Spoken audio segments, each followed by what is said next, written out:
Welcome to the Pop Culture Cosmos.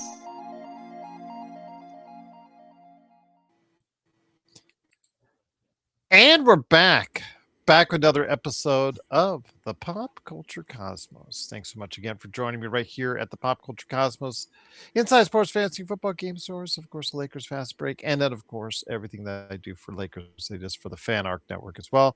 Truly appreciate you joining us, but also right here as well, we have the Pop Culture Cosmos, PC Multiverse, State of Pro Wrestling. We do it all right here, of course, at the Pop Culture Cosmos. So make sure you like and subscribe. A 5-star review really helps as well. And thank you again to all the radio stations that play our great radio show and to all the new subscribers. We're still getting more every time out at popculturecosmos.wordpress.com. But it wouldn't be a Pop Culture Cosmos without my good friend. He has a interesting, announcement because of a return of a certain website, a little bit premature from what I remember. Plus, also as well, it's got Humanican Media and so much more. It is my good friend. It is Josh Peterson. What's up, man? What's up? Yeah, you kind of hit the nail on the head there. The Happy Hoarder website, I've been rebuilding it for a couple of months here now, but I didn't mean to publish it, and I went to go click because like in these builders, the publish and the save button are right next to each other. So I went to hit save, and my 3-year-old hit the desk or ran into the desk, and it jerked my hand over to the publish button. So sort of have to now it's out there. It's out there. You can use it, www.happyhoardercollectibles.com. So check it out. Check it out. Indeed, it is Happy Hoarder Collectibles. He's got a ton of stuff there waiting for you to go ahead and shop today at Happy Hoarders Collectibles, plus also as well the Plucky Gamer, Humanican Media, and more right there. Plus his brother's show that I was on last week as well. Pop Culture and what? And a cold one. And a cold one. Yes, I deserved a cold one after that one. Now, I'll tell you what, you guys are was all over the place on that one. Yep, indeed. But we had a good time. Yeah, it was chaos, man. It's just my brother has got to stop letting people in to earn on the show. Yes, absolutely. No, it was a great time indeed. But of course, it is the Pop Culture Cosmos. It is Gerald Glassford. Thanks so much again for joining, along with my good friend, Mr. Josh Peterson. We're going to get you updated, of course, on what's going on with the box office. We've got something that we haven't talked about in the background that's been a great, absolutely fantastic success story. And I wanted to get Josh's perspective on it because the fact is, well, he was hoping for that same kind of success with his great stories. So go ahead and listen to that coming up later in the show. Plus, as well, we've got other things, including an MCU review for you as well. But Josh, it's great to have you here, my friend. The summer box office is very interesting. And I'll tell you what, my friend, because I mean, Steven Spielberg, man, this guy used to be box office magic, box office gold, box office just, money in the bank as far as it's concerned. He was, I guess what you would relate to, the Christopher Nolan of his time, as far as the 80s and 90s are concerned. Well, he did come out with his latest film, closing in on the age of 80, Disclosure Day, talking about more aliens, because that's a great and close subject to him, my friend. And with that, Disclosure Day at the box office, I don't know, do you consider it a success? 44 million domestically. It was right around expectations, about 50 to 55 is what I think they were thinking about, but 44 domestically and 48 worldwide to lead to a 92 overall worldwide box office. Not a terrible number, not a bad number, but in fact, it's his best non-sequel number. I think one of his best ever, as far as that's concerned, for a non-sequel. As far as that's concerned. Now, before inflation or anything like that hits, your thoughts, my friend, on Disclosure Day and its success or lack of success this weekend? I don't know, man. I mean, 92 million, is that good for a Spielberg film? I mean, I don't I don't know, because this was, These things are cheap to make, though. That's the thing. This is probably what, let's say 100 mil, cost. I don't know. I yeah, the numbers cost 20 mil. it looks like it was made on 115 million. Okay, I called it just about right. So, I Yeah. mean, it might break even at the box office, and obviously generate money once it hits DVD, Blu-ray, streaming, things of that nature. So, Well, I mean, it's gotta have a decent hold up in the second week for sure. yeah, right. Well, let me ask you a question. All right. Like, Mhm. do you think that there is an element of like too close to what's going on in reality and people are just kind of like over it, because Disclosure Day, right? Spielberg, we have all like the UAP stuff being released, and Spielberg's like basically selling this like he's telling us what's in the the UFO stuff and all that. Like it's all over the news though. Like, do you think people are just kind of like tired of those types of stories? Like they if it's mirroring too close to what's currently happening in reality, truth or not, like, do you think people are just tired of that?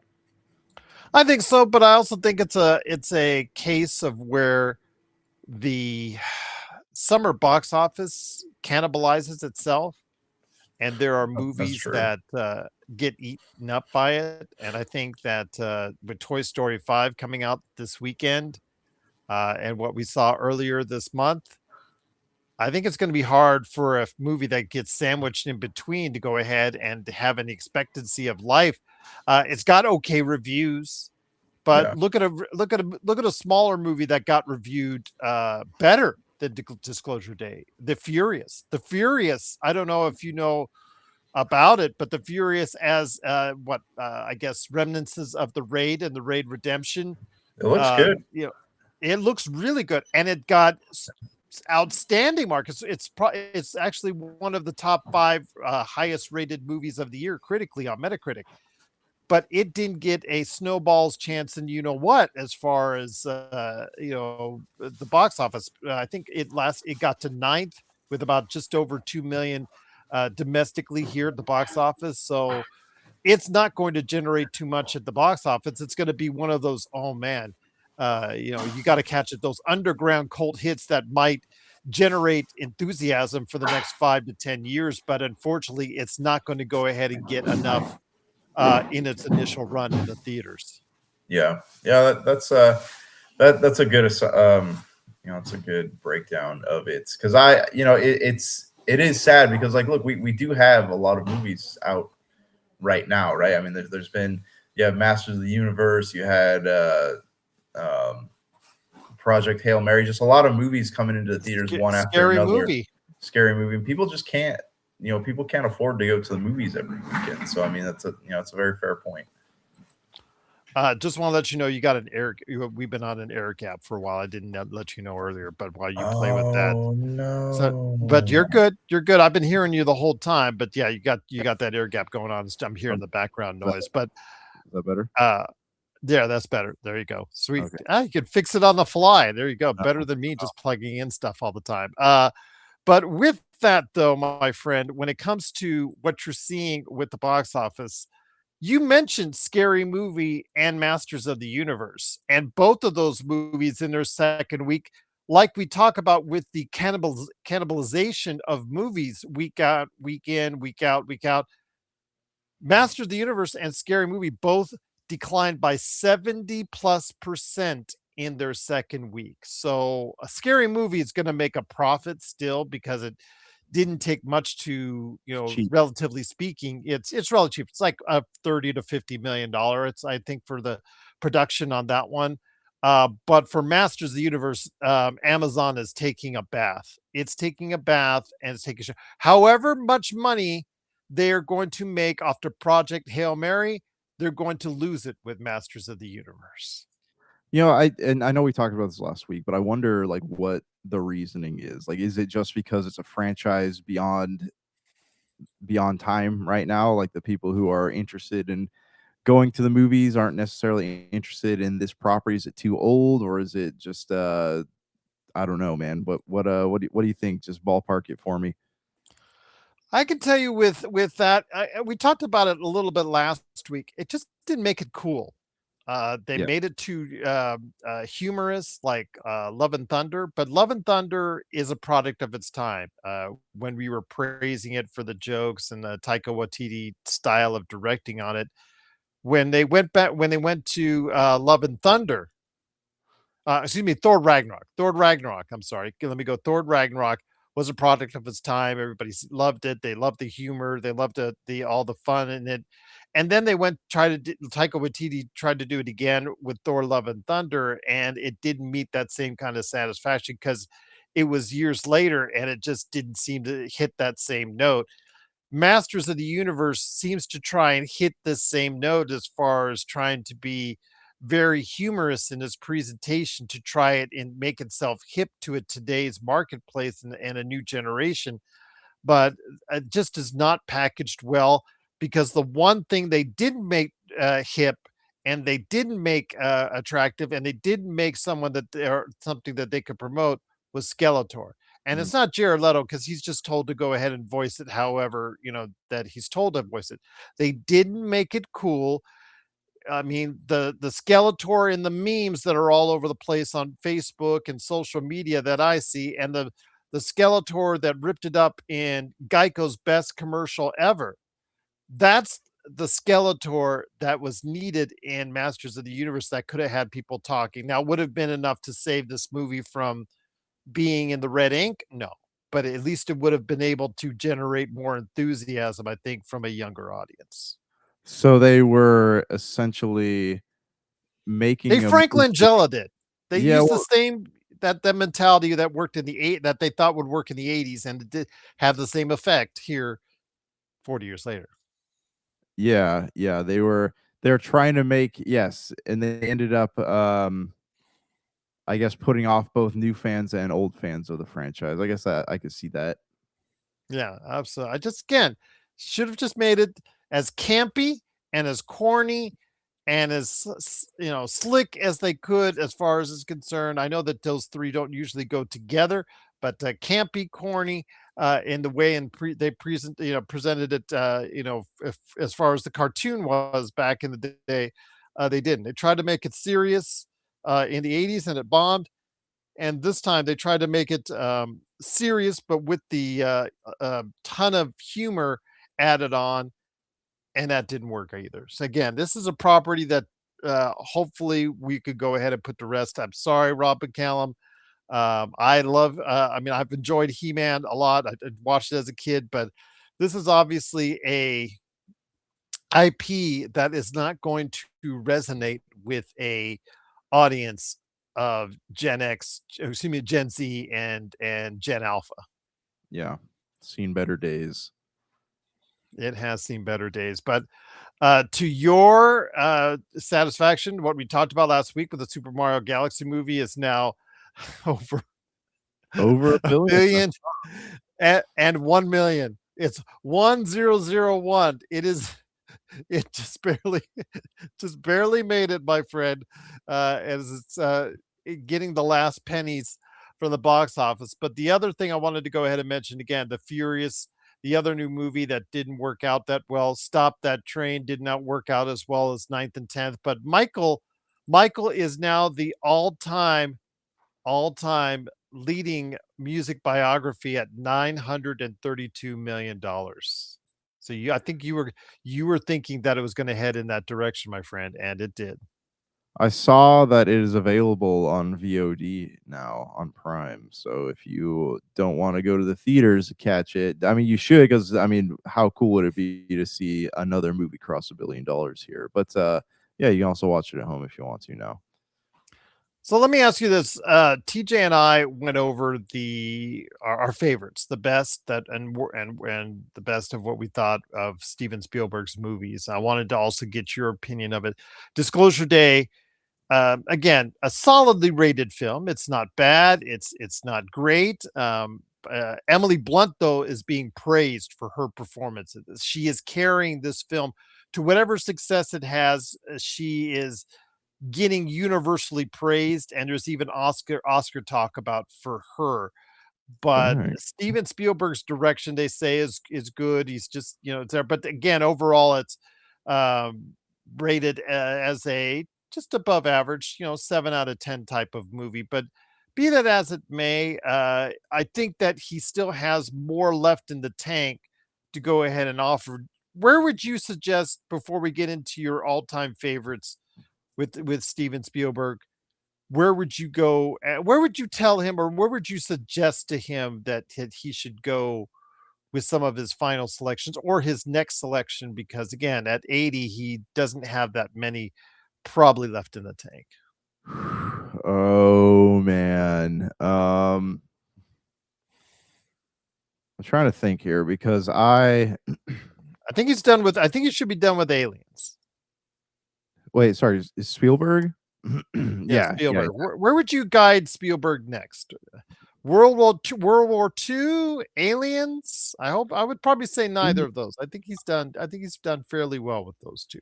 yeah. I mean, he's always been like a horror. He's wanted to be a horror director without being a horror. Oh, he's the best horror director of all time because he was able to get away with so much back in the day, and that they didn't call horror, and it ended up being horror. Like Poltergeist, there's no way that's a PG movie, but that got rated PG.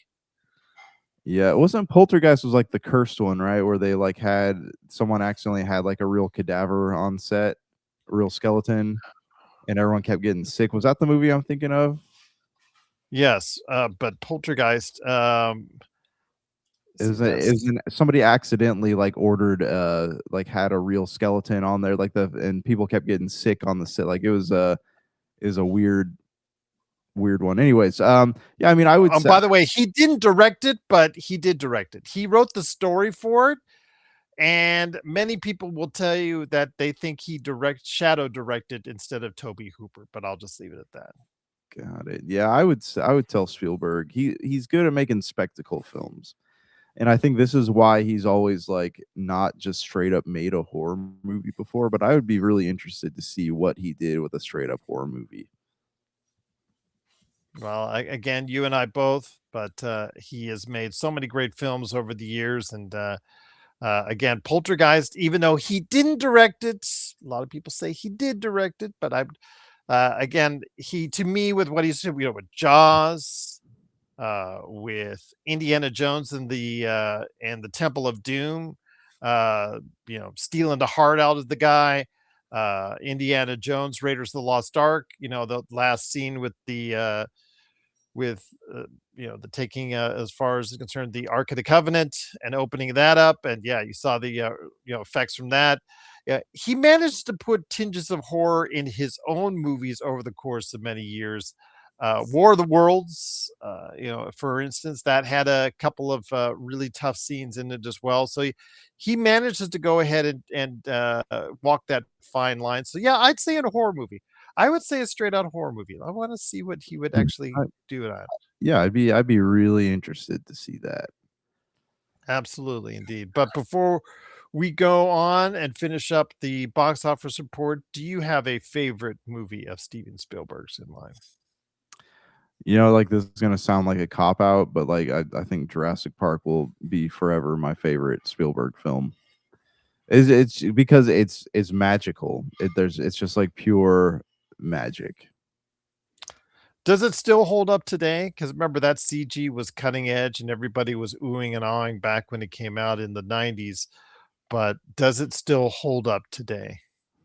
I think so. I think it does. I mean, it's not. We're kind of comparing. Talk about and going to the horror thing as well.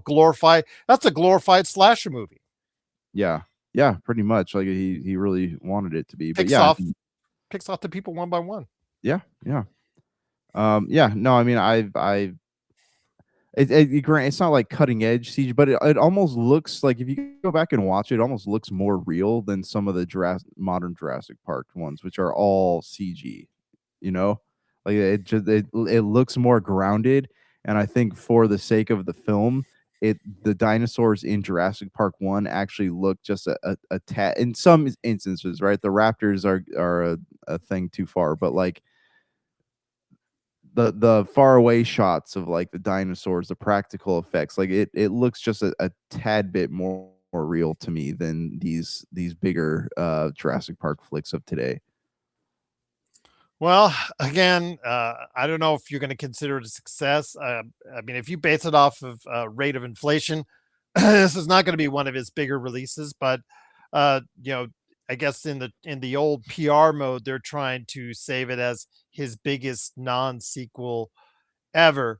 Um, I'll make of that what you will. But again, I think it's just a solid opening. It's a solid opening.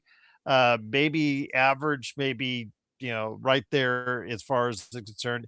In the case of the fact that we're right in the middle of the summer, I think you got to consider it a win that he got anything out of it as far as it's concerned, because again, everything's going to be snowed over by, of course, Toy Story 5 coming out here in just a few days. So with that said, it is, of course, Disclosure Day. Again, if you have checked it out, please let us know your thoughts right down below or at popculturecosmos@yahoo.com. It is the winner at the box office, earning almost $100 million worldwide in its first weekend. Again, I'm hoping this is not the last film for Steven Spielberg. I hope he has many more to come. And I know Josh does as well. But if you have thoughts on Steven Spielberg and also everything going on with the box office, please let us know. popculturecosmos@yahoo.com. Well, my friend, there's still more to talk about on today's show. I did want to mention before we hit the half-hour break, something I threw by you because I know you're not a big Apple TV guy, and I keep trying to get you in on Apple TV every now and then. And the problem I know. is it's not that I'm not a big Apple TV fan. It's just like I never know what's on there. Like they don't advertise anything, so I never know like what I should watch. I've told you about Pluribus. Told you about Severance. Did watch Pluribus. Never got around to watching Severance. I guess I got to watch that one. Both are outstanding. They have Ted Lasso there, Your Friends and Neighbors, Morning Show. Of course, the space one where they recreate the space program. As far as that's concerned, the last For All of Mankind. Those are the long-standing shows on that network, and also the big surprise hit. But there is also a new latest hit, and it's Cape Fear is doing well as well.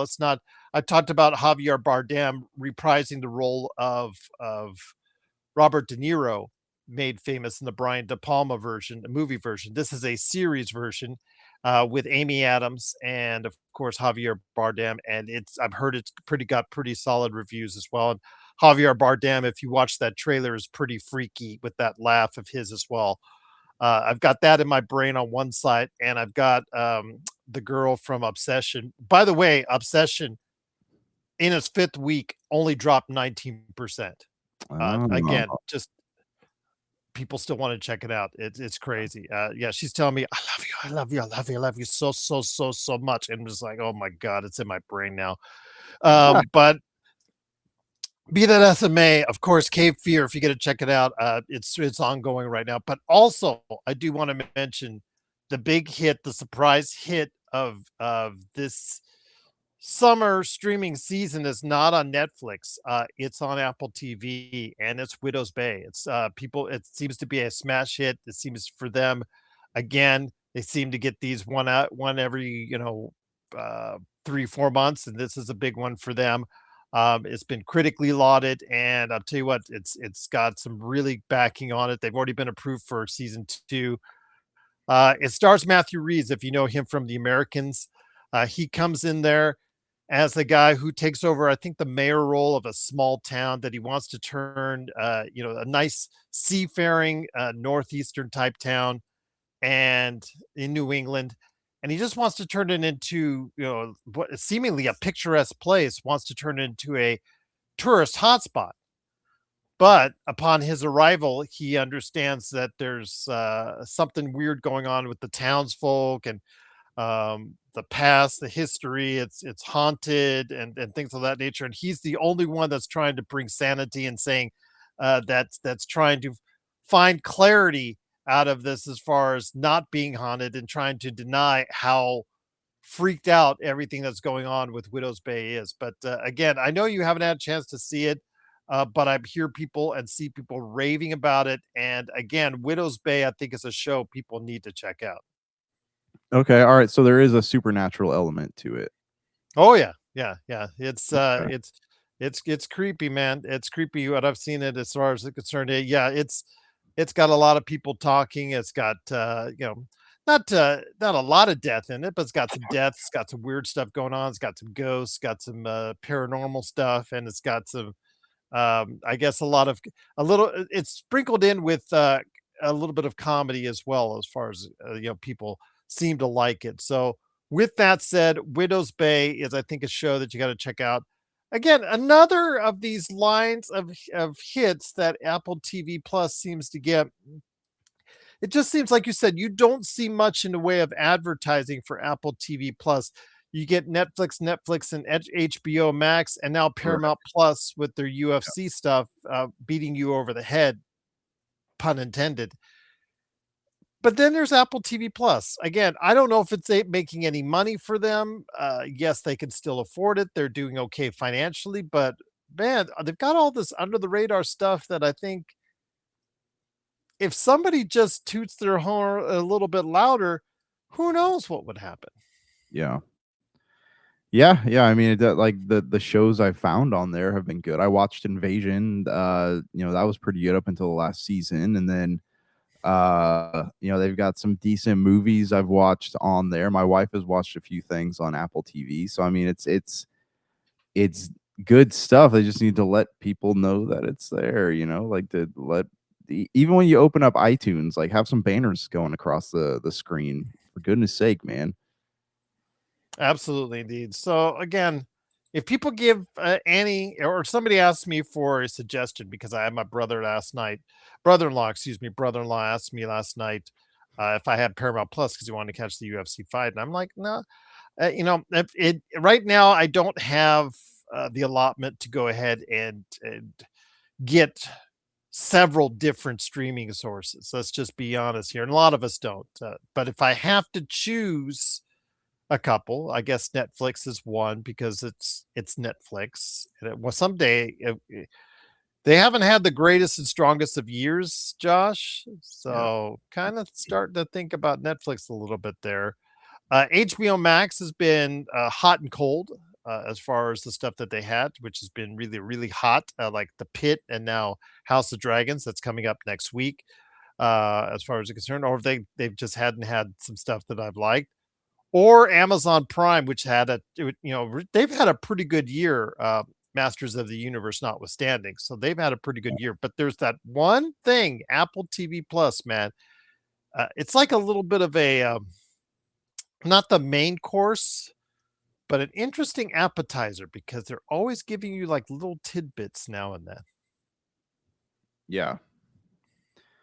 It's I don't know, man. I don't know what it is. Well, I'll tell you what, again, if you're interested in checking out Widow's Bay, it's something I think that people got to go ahead and check out. It's really something special, and it's something that I think a lot of people would love to get into.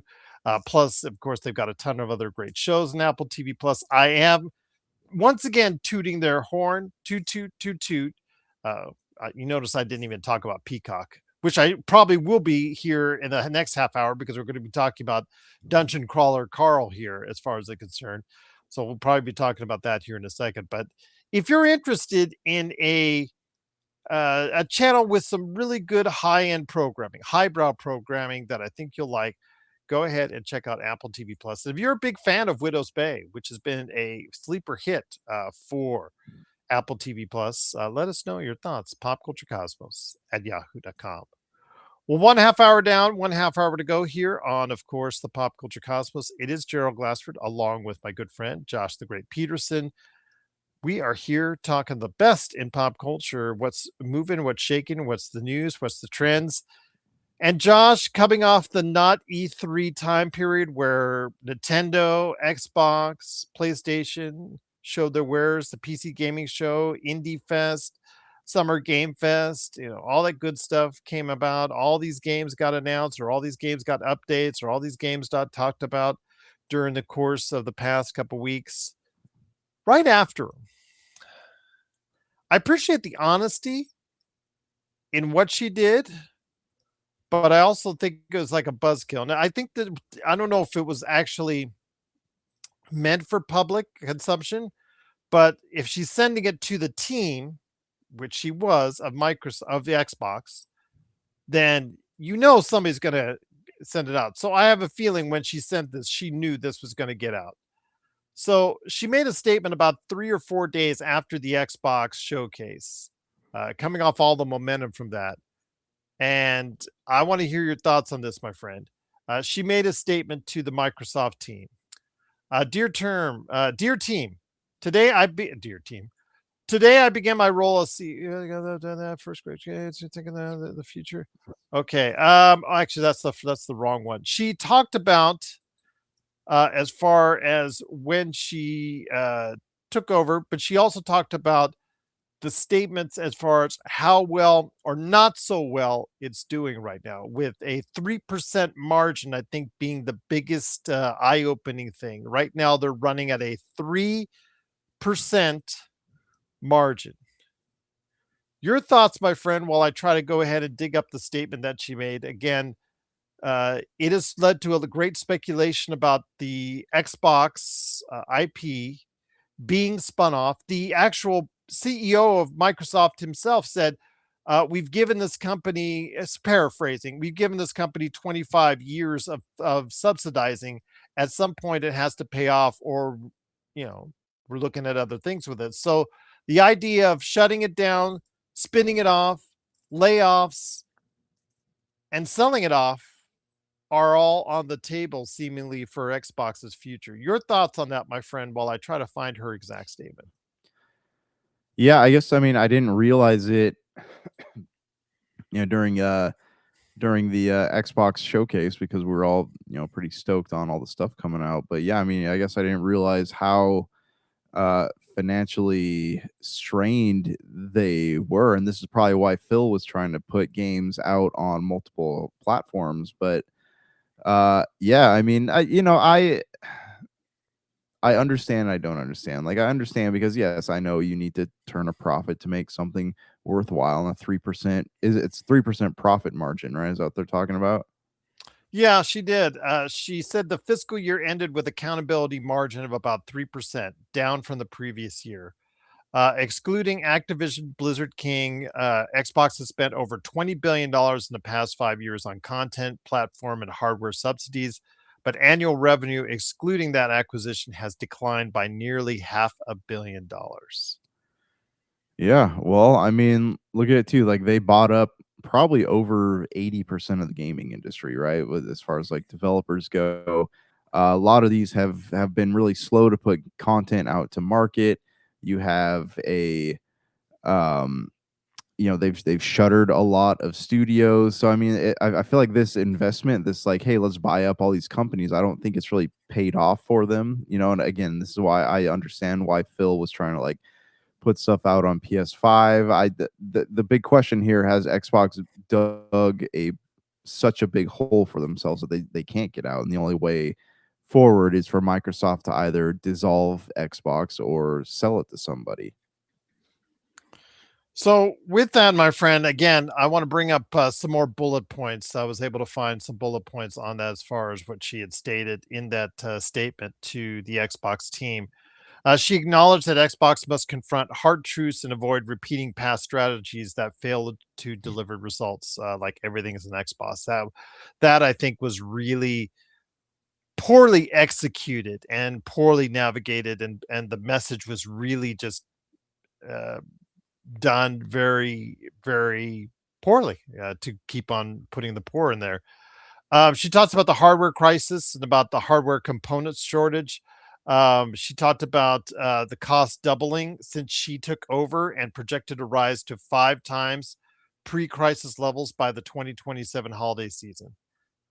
That's, I Ooh, mean, scary. that hits hard, man. Okay. Yeah. Yeah, I mean, it makes you does make you wonder, like, is the ship salvageable, so to speak? But yeah, I mean, I think honestly, like this AI, the advent of AI is really killing a lot of industries. Is why I think She took personally, out Copilot and the AI of any involvement with Xbox as far as user level experience for now is concerned. yeah, yeah, I agree. But also, like, I feel like, it's funny how, like, there's only ever like legislation involved in stuff when the certain groups aren't profiting off of it, and this is one of those things where, like, yeah, I think there needs to be some sort of legislation put in place to regulate what how much of something a company is allowed to acquire to allow like fair and even distribution across all markets. But I don't foresee that happening because of certain interests. But yeah, I mean, it's either that or you need to find a way to manufacture the consoles cheaper, find alternate materials. But I just don't think we have those. You're going to like this one.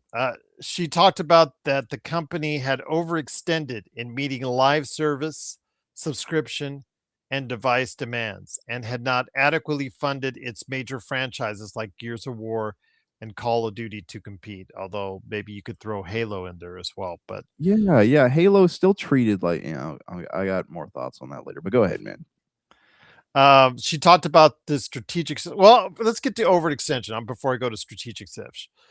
She's obviously talking about how the reliance on building up Game Pass as a service and thinking that was going to be, something that uh, 50, 100 million people would be invested in getting, and it just never met those expectations, I believe. And then, although they didn't fall in love as much with the live service aspect of it as PlayStation has, and PlayStation's gotten bit on the butt for, um, you know, they still dabbled into it probably a little bit too much as well, because the live service only benefits a few small IPs, a few IPs, I should say, and not small, but a few IPs.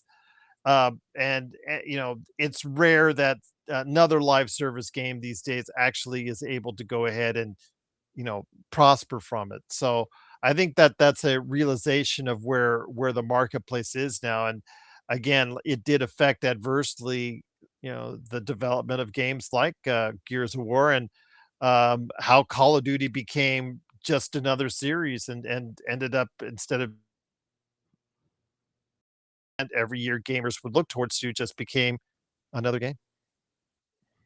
Yeah, I mean, Call of Duty. Okay, again, let's go back. Like, hey, why Call of Duty? Like, this is what I keep asking people. Like, why is Call of Duty considered a tent pole of Xbox? Like, it's fine. It hasn't always been there though. So if you're talking about like the beloved franchises like Gears of War and Call of Duty, why are you not talking about Halo? Like, Halo got a 2.5 minute trailer right in the middle of the showcase the other day, and it was for an old Halo. Like, why aren't you Halo at one point used to be a $1 billion like franchise? Like, why don't you go back to that? Like, why? I don't know, man. I don't know. Well, let me ask you this. Let me look at this objectively, because I like Halo more than Call of Duty, although like Call of Duty 4 Modern Warfare was is one of my all-time favorites, to say the least. But um, I will say this: when it comes to Halo, what has aged better over the years, or what had a longer tail? We talk about in the movie industry, as far as when we talk about the box office, a movie that really does well, like Super Mario Galaxy, has to have a long tail in order to achieve its ultimate success. And with these IPs, Josh, we've seen Halo with Halo 4, 5, and 6, Halo Infinite, just not achieve that kind of creative and ultimately financial success that at the time Call of Duty was trouncing on them for.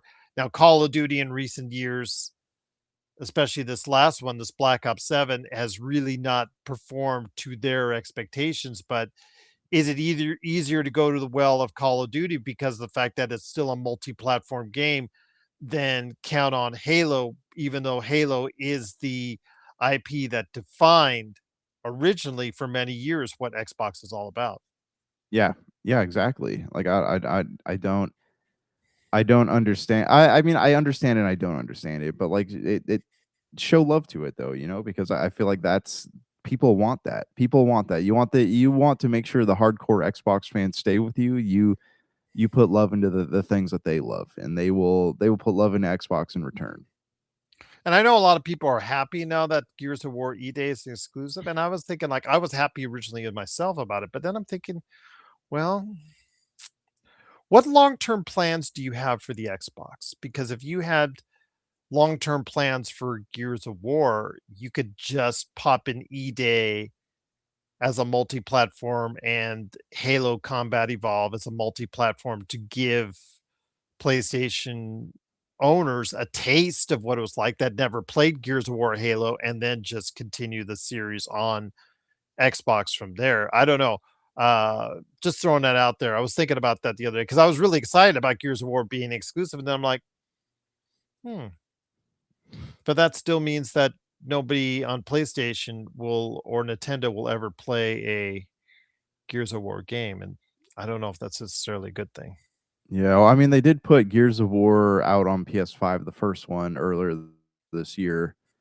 I bought a Oh, they did? physical copy of that. Just yeah, it's Gears of War Reloaded, I think it was called. Oh yeah, okay, you got it. No, never mind. That's that's good. But also that feels like a waste of time to me, right? Because if you're not going to put another one out, why did you bother? I don't know. But yeah. I mean, here's the thing, man. Right? Like they're not just.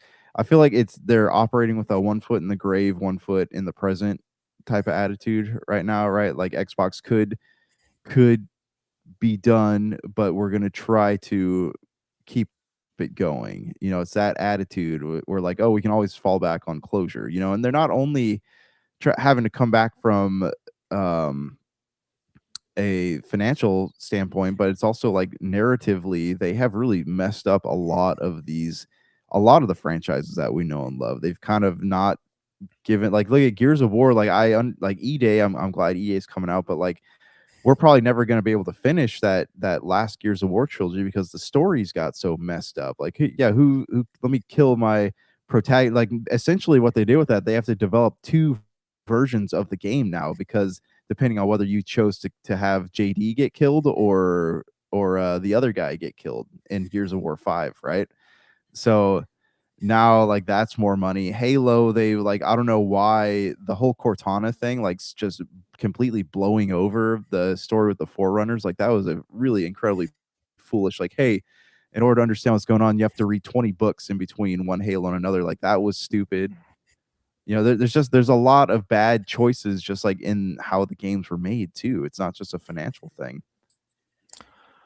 So let me finish off where she was saying she talked about strategic shifts and that the reset will involve reworking the balance between first and third party game pipelines, redefining investment priorities for the next 5 years, and rebuilding platform infrastructure. And then while it wasn't specifically laid out, there's heavy rumors substantiated by some of the game press industries like Jason Schreier and whatnot are saying that's probably going to lead to layoffs sometime next month. And then also as well could lead also to a ad tier for Game Pass as well. Your thoughts on that? I'm sorry. So I just was an article just popped up on my thing about Xbox as we were talking. Repeat. What was that the question again? Well, the reports have that possibly what was said and made out of the statement or what was inferred that coming out of the statement that they're possibly within the coming months, like as early as next month, be layoffs at some of the studios for Microsoft, closures possibly of some studios or a studio like we saw Sony did with Bluepoint this year already, and then also as well an ad based tier for Game Pass. Gross. Yeah, I don't like that. But it's funny you mentioned that because as we're talking, this thing just popped up on my feed here that says if it's free, I'll do it. I'll play it. I'll do it. What kind? I mean, my wife has been playing this game, this like platform where there's like all these games. You get ads. You have to watch ads every like 5 seconds. I don't know if I can handle that. But they said this I just this said skip. yeah. I don't think there's an option for that. I think you got to watch them. Oh, there isn't. Oh, that's right. I'm so used to. My hand is always in the lower right corner. As far as because my mouse is ready to click at that as soon as that comes up. Yeah, yeah. So it this article though here just says that Xbox Game Studios Craig Duncan and Chief of Staff Luis O'Connor are leaving Xbox amid all these layoff concerns. Well, there you go, my friend. The avalanche starteth, and if that's the case, but they sound like they're from the old regime that were there.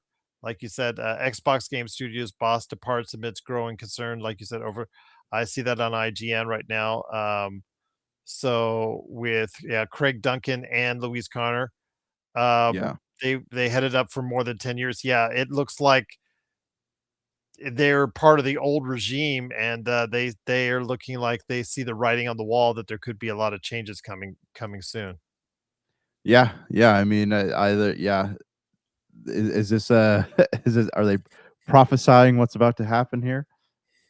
Could be indeed. I know that the Project Dark, remember that as far as the Project Dark reboot was going to, that got canceled last year, I think, if I Mhm. remember correctly. So, yeah, again, we should be seeing more bad news for this as Xbox tries to streamline itself, but with the cost of consoles and the sales of consoles probably not going to get a whole lot higher outside of just what we see with the rash of the orders, which you and I both know will lead to price gouging of that Xbox Series X25. Outside of that, and of course what they have with the Rogue Ally, whatever they have invested in that as far as their name is concerned, the Xbox Series S and X itself, I think, are still priced beyond most consumers' needs, no matter how attractive GTA 6 will look to them this winter. And I think in some cases as well, that PlayStation 5 will have priced itself out as well from those people. Yeah, we're heading in a direction where gaming is not going to be able to be affordable for people who play games anymore. So that's cool. That's facetious Josh there for you. So again, if you missed that, so Sad reality we're about to face, though, right? Like, hey, what can yes. we give the fans who can't afford to buy these games or get these consoles? Like, oh, I don't know. This is why kids keep playing Roblox over and over again. Exactly. Oh, that's what my daughter does, Roblox, and she's actually been getting back into Minecraft. I caught her. I'm like, oh, that's Minecraft. Oh, Yeah, didn't think you played that anymore. yeah. Guess Welcome you back. do. That's what we need. We just need Minecraft 2 to come out finally. Minecraft Dungeons is coming out. Minecraft Dungeons 2. Yeah, that's coming out. But again, the statement was made, but Asha Sharma is realizing the Xbox brand, the mess that was left behind for her to go ahead and tackle, and there's going to be some tough choices that are made, and a lot of gamers are not going to like it. Yeah. But we'll report on it as it happens, of course, right here, the good or the bad when it comes to the video game industry, right here on the Pop Culture Cosmos, indeed. But before we head on out, my friend, something good. Just a little something that we have not talked about on this show. Amazing as it seems, 511 shows in. But something that we came out in a book form in the late teens has become an international success, book selling wise. Is being adapted by Seth MacFarlane into a television series. I think it actually, from what I'm reading, it could be better as a film, but that's just me. But and, there's also a role playing game it's being adapted into. And that Kickstarter was just asking for 250 grand and got 13 million out of it.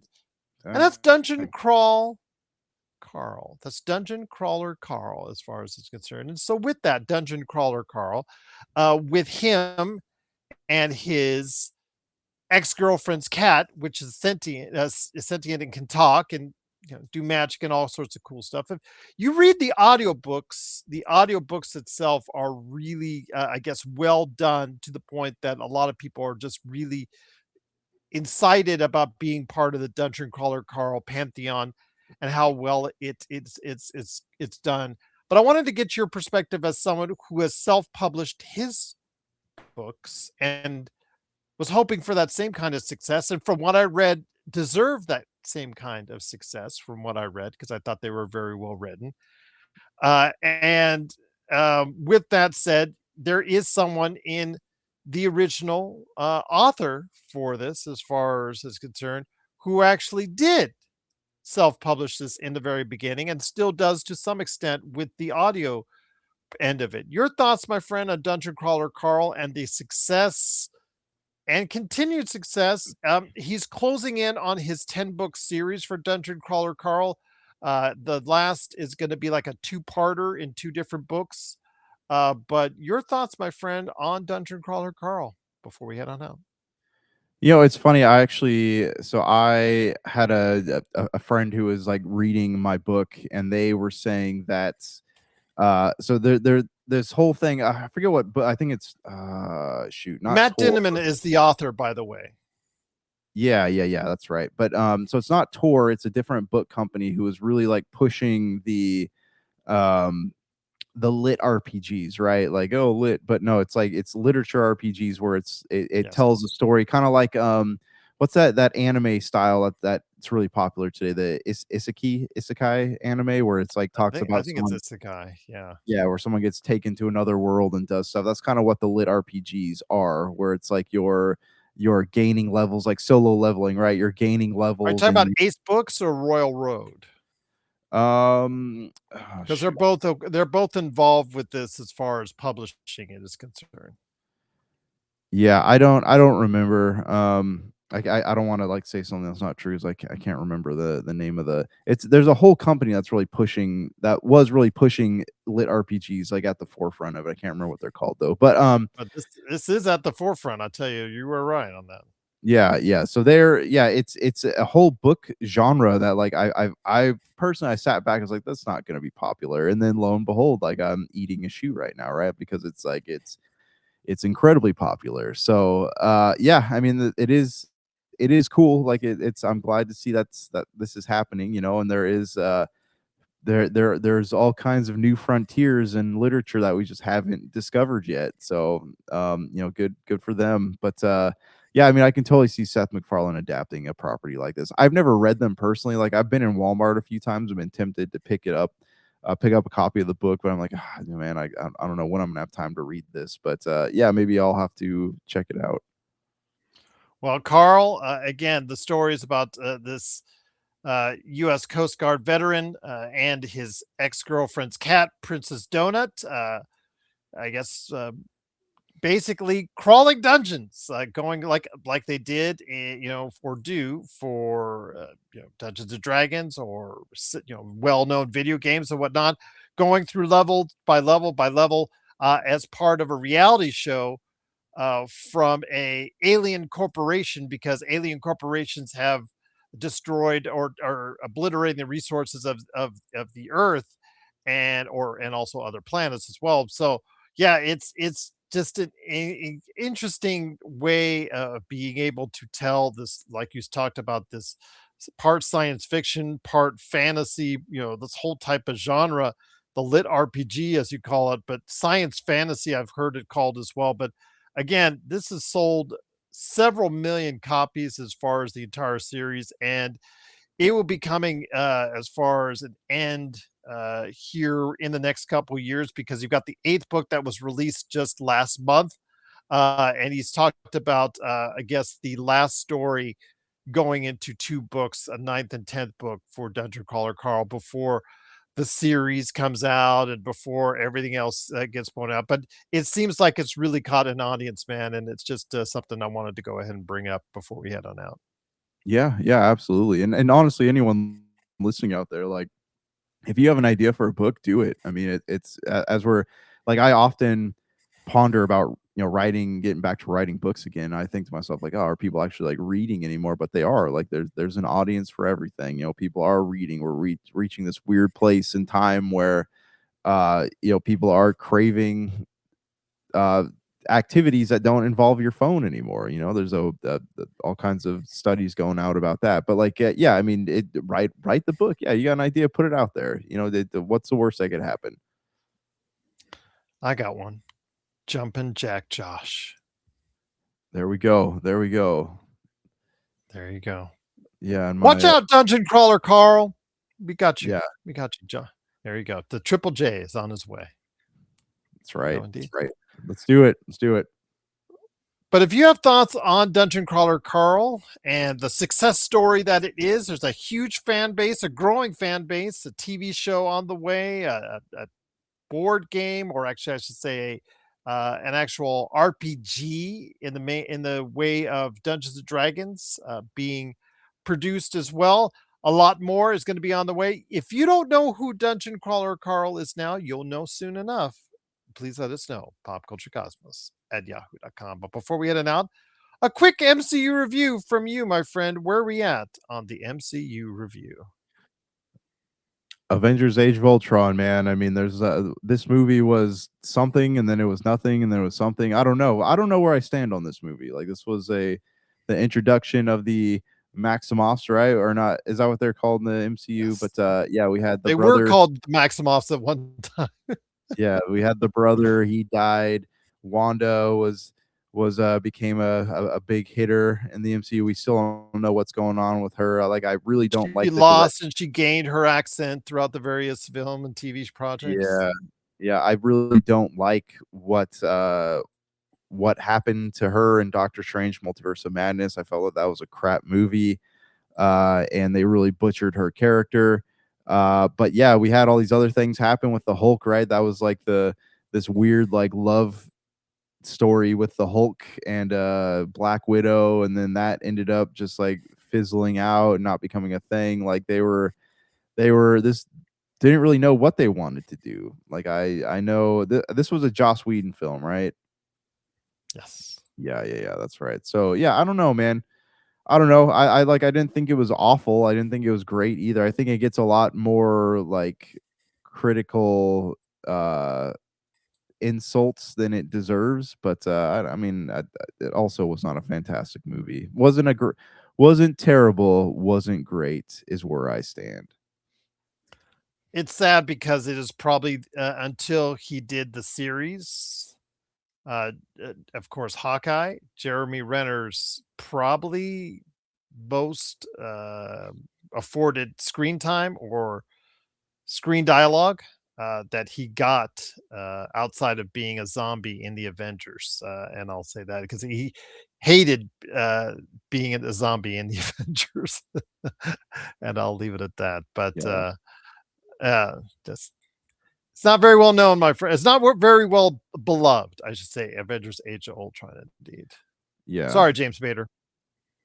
Yeah, I don't know. I mean, I wouldn't mind seeing that villain come back in a like a better a more well-written way, but yeah, it was not necessarily a great movie. No, it wasn't. But there are worse Marvel movies as we would experience. Heck yeah, there are worse for sure. And with that, where are we headed to next on our MCU review as we keep counting them down on the way to Doctor Doom? All right, Ant-Man. That's next. Ooh, that's going to be an interesting conversation because I really enjoyed Ant-Man, but that movie has not aged well in the years since. But we'll talk about that next time around, indeed. All right. Josh, my friend, it's been a great episode, but any last thoughts before we head on out? No, I think we have covered everything that I could think of. All right. Well, again, later on this week, we'll have another great episode to go ahead and talk to you about the world of pop culture. And then next week, right here back in the Pop Culture Cosmos as well.